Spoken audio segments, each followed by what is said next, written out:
Welcome to Walter's Workshop. So, it's apparently they don't make the molding like I have in my house for some reason. Now, you can get a bunch of this all day long, but this profile I haven't been able to find. So I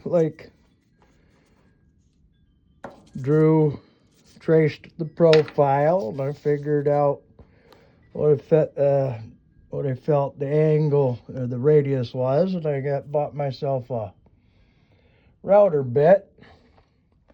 You can see I made something of a jig to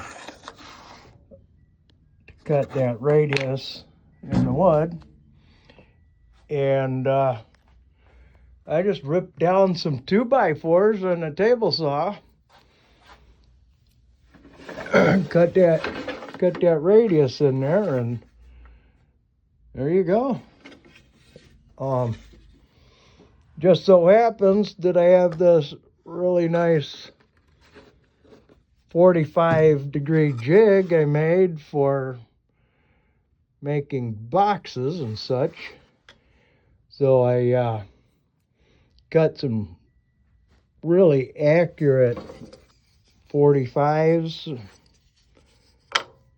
So, thank you for watching Walter's Workshop.